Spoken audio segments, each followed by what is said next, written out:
Shalom, selamat pagi Bapak Ibu Saudara yang dikasihi Tuhan Yesus Kristus. Kembali kita akan bersama-sama beribadah secara online pada hari ini, Minggu tanggal 6 September 2020. Baik, mari kita tenangkan hati dan pikiran kita. Kita akan bersatu dalam doa.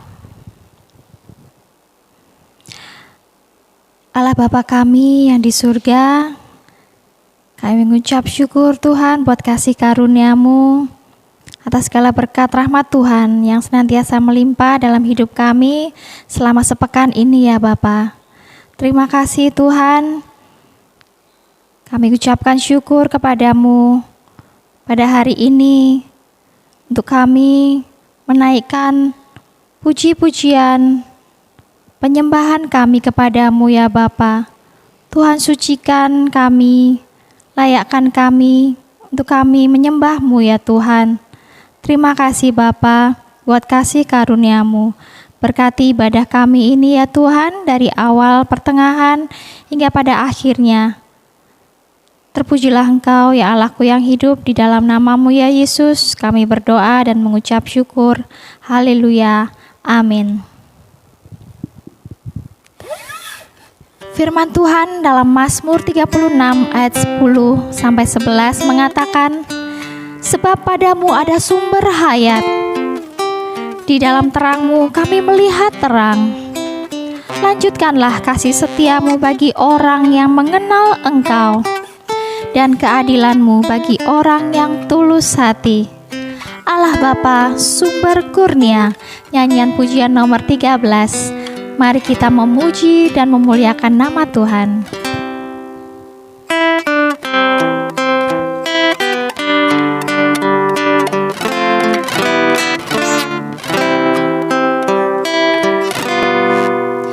Allah Bapa sumber kurnia, ku memuja nama-Mu. Sungai rahmat-Mu ya Bapa, memberi hidung dalamku. Ajar aku terus bermada, ya laksana malakmu. Karena kasih-Mu melimpah, bergembira hatiku. Ayat 2. Hingga saat sekarang ini pimpinanmu beserta. Oh semoga Kau sendiri antar aku ke surga. Dulu kala ku merana dalam dosa terjerat, darah-Mu yang berkuasa mencurahkan selamat. Ayat 3.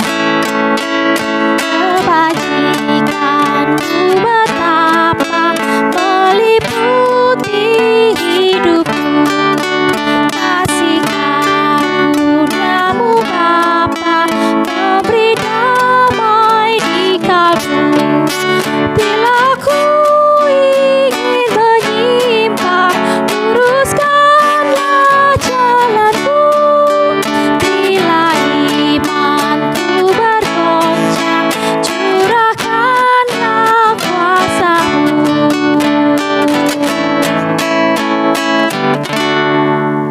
Puji Tuhan. Mari Bapak Ibu, kita akan bersama-sama mendengarkan firman Tuhan. Tetapi sebelumnya kita akan angkat pujian nomor 96, Kitab Suci Milikku.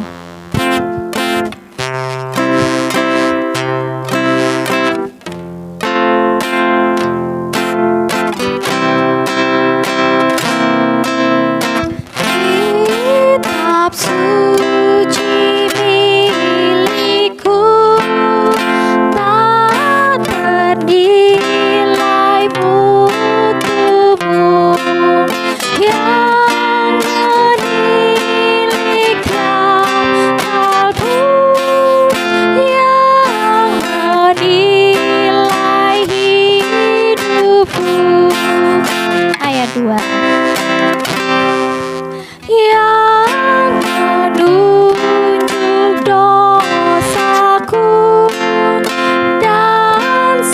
Juru selamatku yang memancarkan kasih bagi aku yang kecil. Ayat 3. Yang menghibur hatiku dalam duka citaku, yang mengokohkan iman hingga aku terus tahan,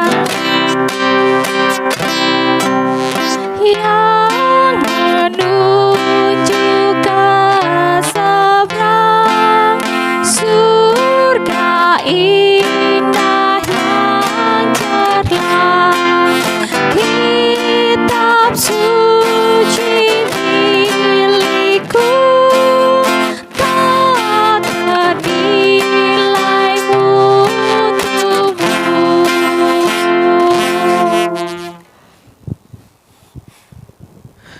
Shalom Bapak Ibu Saudara, kita akan mendengarkan firman Tuhan. Mari kita berdoa.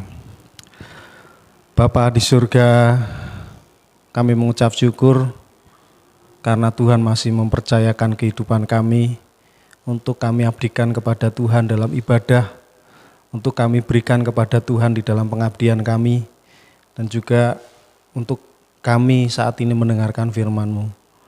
Tuhan masih memberikan kesempatan kepada kami, Tuhan masih mengasihi kami.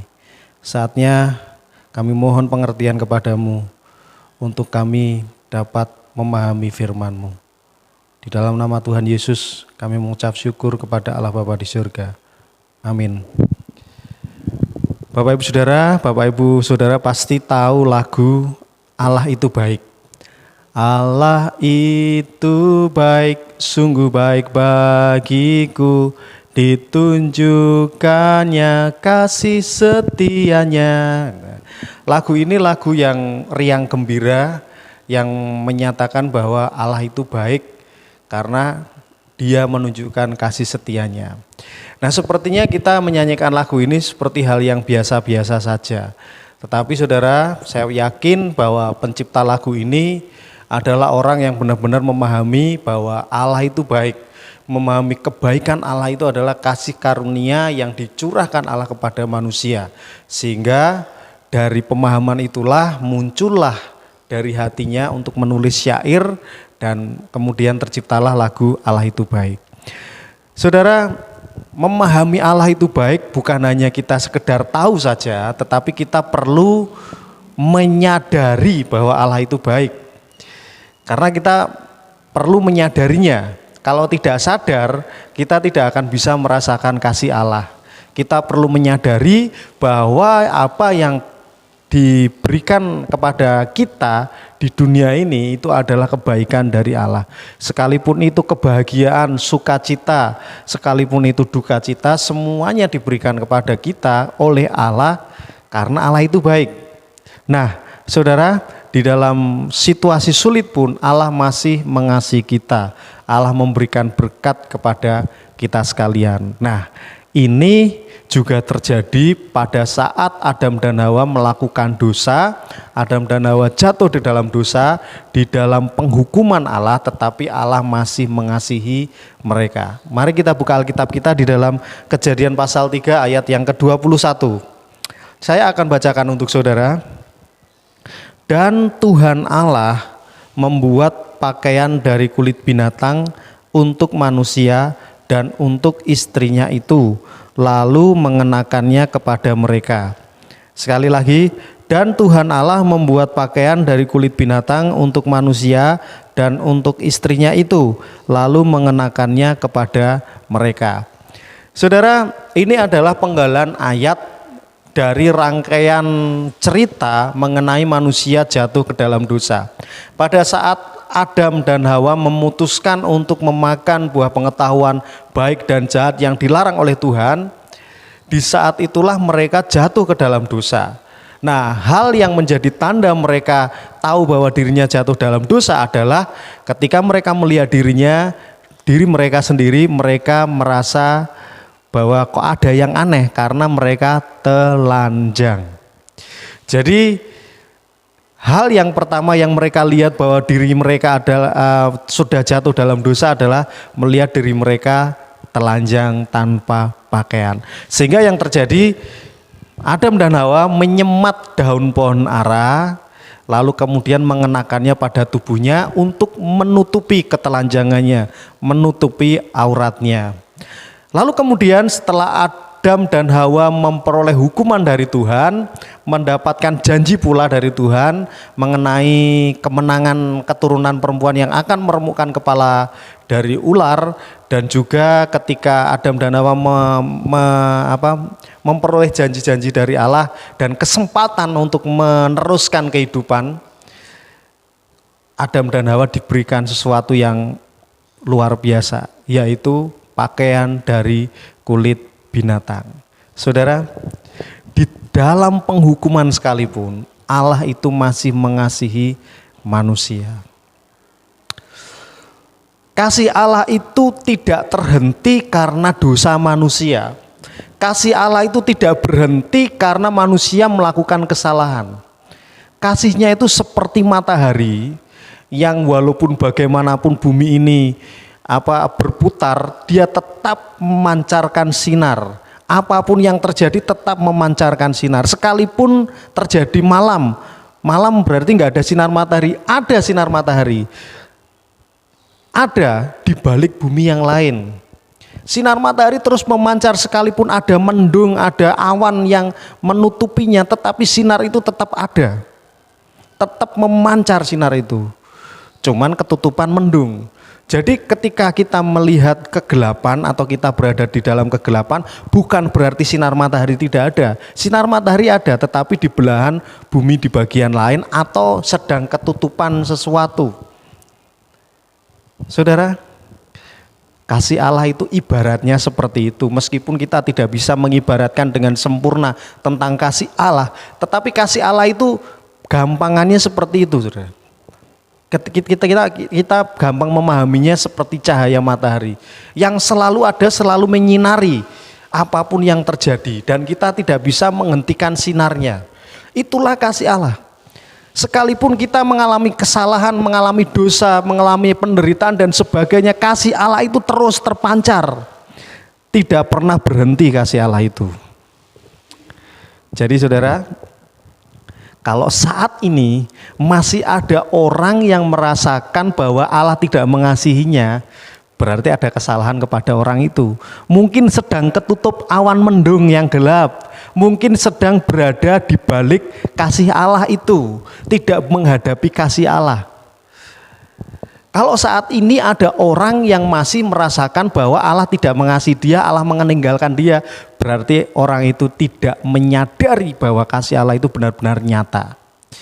Buktinya adalah ketika Adam dan Hawa dalam penghukuman Allah sekalipun, Adam dan Hawa masih diberikan kasih, yaitu pakaian dari kulit binatang. Nah, pakaian dari kulit binatang ini adalah sesuatu hal yang menggambarkan inisiatif Allah dan kasih Allah yang sempurna. Kok bisa? Bagaimana mungkin? Yang pertama, Adam dan Hawa menyemat daun pohon ara. Artinya daun pohon ara ini adalah sesuatu yang diusahakan oleh manusia, teknologi manusia yang tidak sempurna karena bisa kering, bisa sobek, bisa dimakan oleh ngengat dan sebagainya. Artinya bertahan hanya sementara. Tetapi Tuhan memberikan yang lebih baik, yaitu apa? Kulit binatang. Yang pertama, Tuhan memberi yang terbaik, yang lebih baik daripada apa yang diusahakan manusia. Saudara perlu sadar bahwa apa yang terjadi dalam hidup saudara itu merupakan kebaikan dari Allah, dan itu akan lebih baik daripada usaha kita. Misalnya kita dalam penderitaan, kita berusaha terus kalaupun memang kita berusaha bisa melewati penderitaan itu baik. Tetapi kadang-kadang Tuhan memberikan penderitaan itu untuk kita supaya kita itu menjadi anak-anak yang gak gampangan. Anak-anak yang terlatih untuk mengalami penderitaan. Supaya apa? Supaya ketika kita hidup di tengah dunia ini, karena dunia ini adalah dunia yang sudah jatuh, yang penuh dengan penderitaan, kita menjadi anak-anak yang tidak merengek-rengek. Kita bukan anak-anak yang gampangan. Kita bukan anak yang cengeng, tetapi kita anak yang pemberani, yang siap, yang pasang badan untuk menghadapi penderitaan. Sehingga kita bisa menolong orang lain yang sedang mengalami penderitaan. Kita bisa menginspirasi orang lain supaya mereka juga bisa kuat di dalam penderitaan.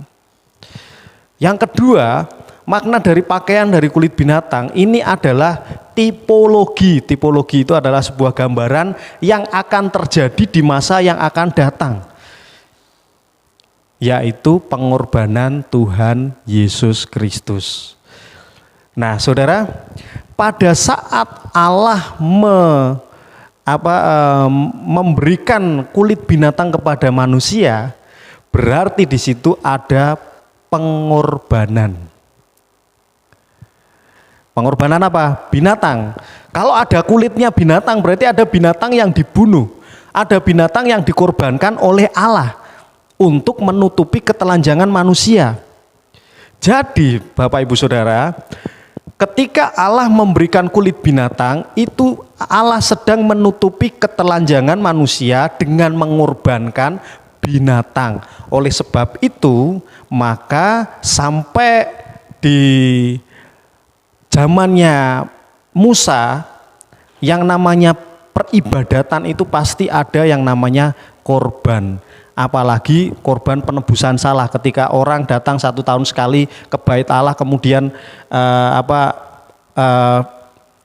dia datang untuk mengaku dosa harus memakai korban.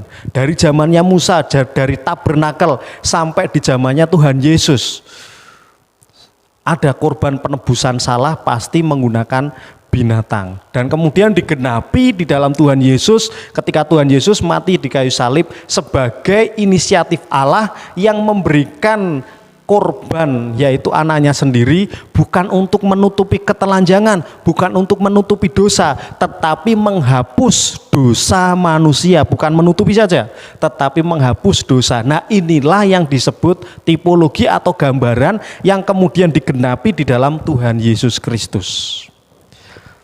Saudara, betapa baiknya Allah itu, saudara, kepada saudara dan kepada saya.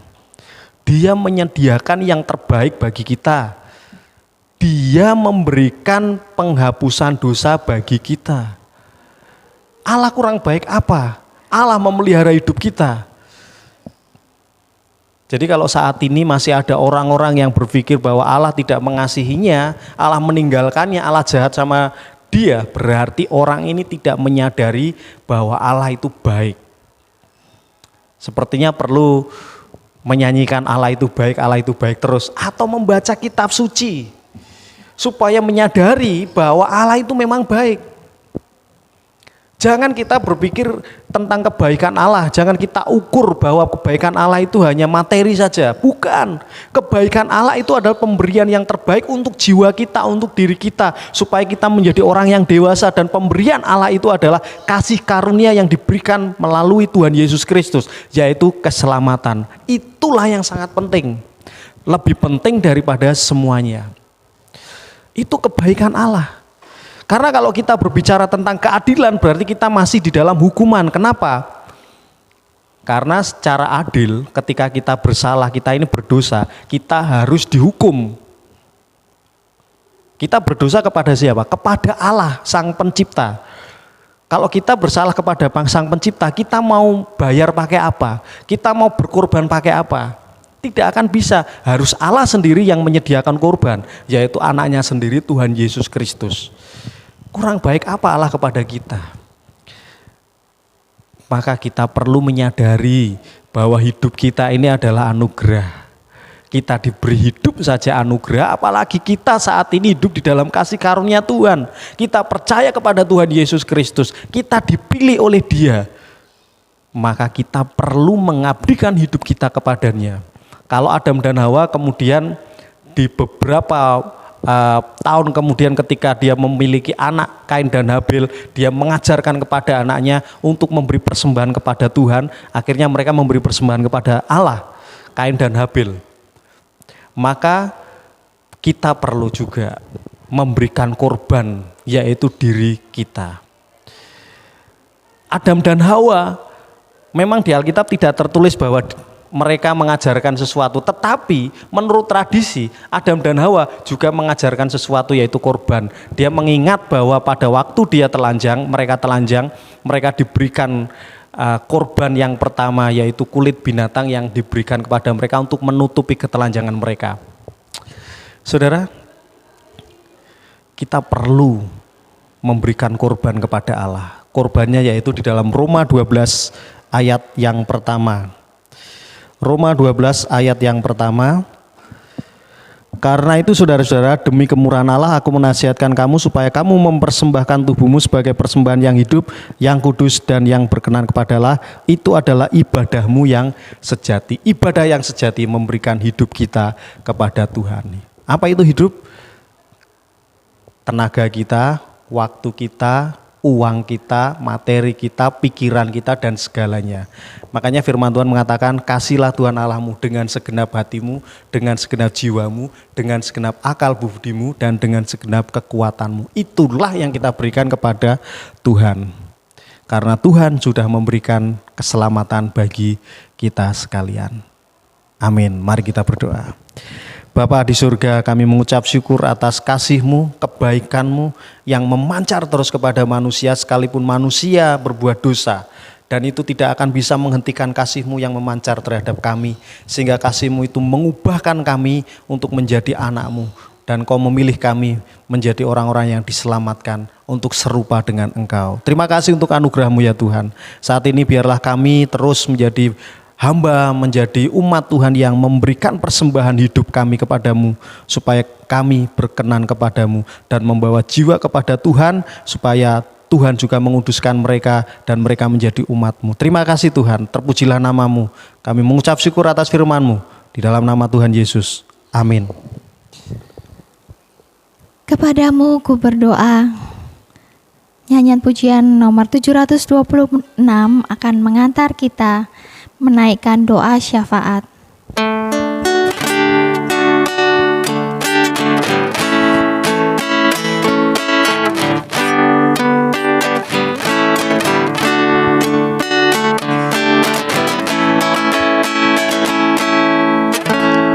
Kepadamu ku berdoa dan ku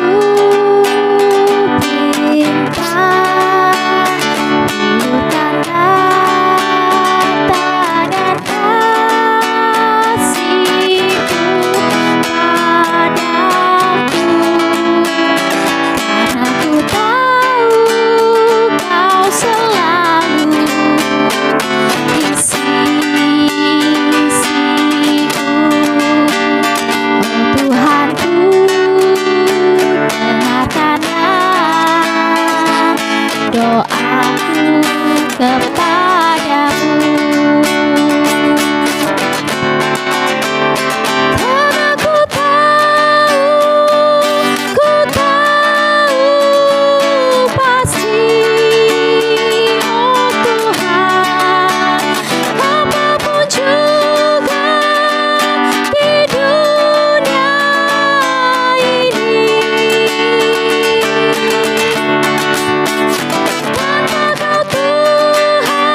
doaku kepadamu, karena ku tahu,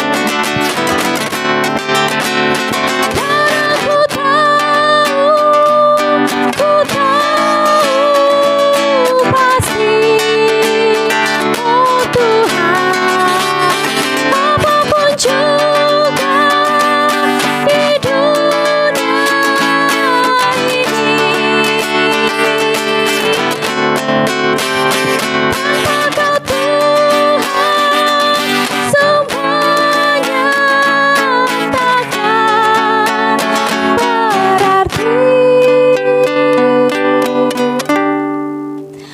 Oh Tuhanku, dengarkanlah doaku kepadamu.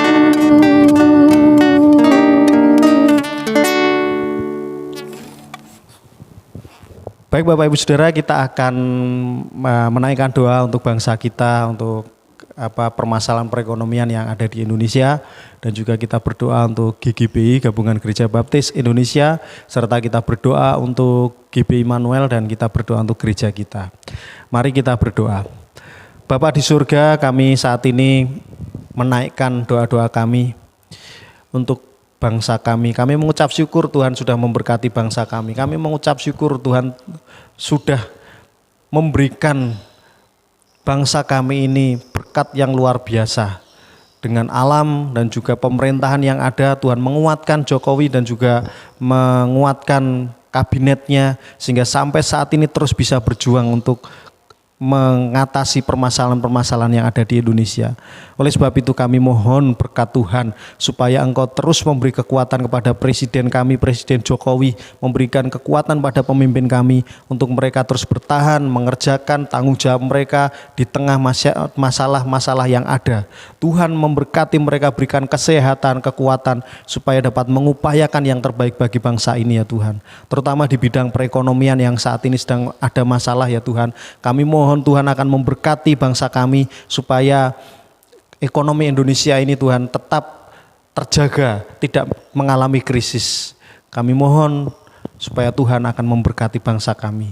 Terima kasih Tuhan, kami berdoa untuk GGBI, untuk pelayanan-pelayanan yang dikerjakan melalui daring dan online. Tuhan memberkati mereka, para pelayan-pelayan Tuhan, gereja-gereja Tuhan, dan juga 4 organ yang ada di GGBI, BPN, YBI, YRSBI, dan juga berdoa untuk Bamusnas supaya organ-organ ini juga bisa berfungsi maksimal di tengah pandemi seperti ini ya Tuhan, untuk melayani umat dan juga melayani masyarakat. Terima kasih Tuhan, kami berdoa Tuhan untuk Gereja Baptis Indonesia Immanuel, Pendeta Yoce Tairas dan juga Ibu Marike yang melayani sampai saat ini. Tuhan memberkati kesehatan kepada mereka dan juga para panitia perancang, koordinator, guru sekolah minggu dan pelayan Tuhan yang lain, anak-anak muda yang ikut melayani Tuhan. Kiranya Tuhan memberkati mereka ya Tuhan. Tidak ada hal yang membuat seorang pelayan Tuhan akan ditinggalkan Tuhan, tetapi Tuhan terus akan memberkati mereka di dalam jerih payah mereka. Oleh sebab itu Tuhan, tolonglah mereka ya Tuhan, berikan kesehatan kepada mereka dan kekuatan untuk terus dapat melayani Tuhan dan menjadi berkat bagi umat Tuhan di GBI Immanuel. Terima kasih Tuhan, berkati juga pelayan-pelayan Tuhan yang ada di Ngantang, di Kalimantan, di berbagai daerah di Kalimantan. Tuhan memberkati mereka ya Tuhan. Dalam jerih payah mereka melayani umat, dalam jerih payah mereka melayani Tuhan, kiranya Tuhan akan memberkati mereka, berikan hasil yang membuat mereka bersuka cita ya Tuhan, dan kuatkan mereka bersama dengan keluarga mereka, berkati mereka supaya dalam melayani Tuhan, Tuhan memberikan kecukupan kepada mereka. Terima kasih Tuhan, kami juga berdoa untuk Simolangit, Tuhan terus memberkati Simolangit untuk keberadaan kami di tengah-tengah masyarakat Simolangit Tuhan. Kami mohon supaya Tuhan akan membuat kami bisa diterima oleh masyarakat dan juga Tuhan akan membuat kami bisa menjadi berkat bagi masyarakat. Tuhan tolong Tuhan berikan kami berkat supaya kami bisa memberkati mereka. Tuhan, kami juga berdoa untuk Perdam Suara yang saat ini kami terus berdoa untuknya supaya kami tidak mengganggu tetangga kami samping kanan dan samping kiri. Oleh sebab itu Tuhan, mohon Tuhan akan menolong kami untuk merealisasikannya.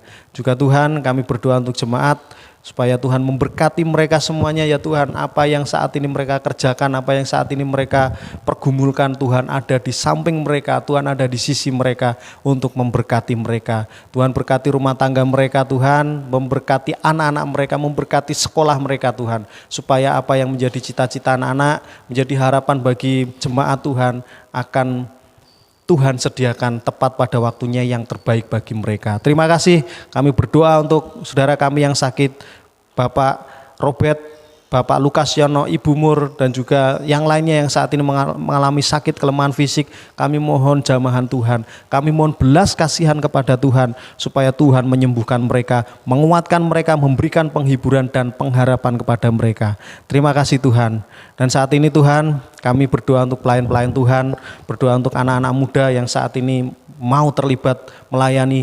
Biarlah komitmen mereka tidak luntur, biarlah komitmen mereka dikuatkan oleh Tuhan, diteguhkan oleh Tuhan, agar mereka terus melayani Tuhan di Simolangit ini. Dengan keterbatasan yang ada, dengan permasalahan yang ada, Tuhan akan menolong mereka supaya mereka terus dapat bertahan untuk melayani Tuhan. Terima kasih Tuhan. Dan saat ini kami menutup ibadah kami, rangkaian ibadah kami ke dalam tangan kuasa-Mu. Kami serahkan supaya Tuhan menikmatinya dan Tuhan menerimanya, berkenan untuk menerima apa yang sudah kami naikkan kepadamu. Terima kasih Tuhan, terpujilah nama-Mu.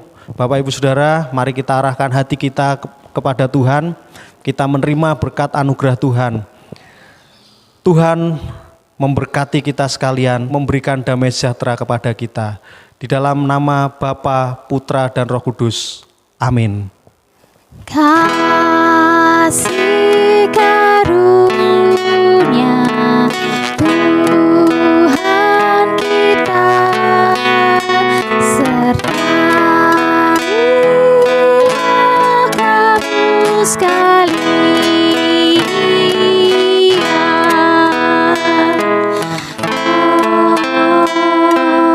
Amin. Selamat pagi, selamat hari Minggu, Tuhan Yesus memberkati.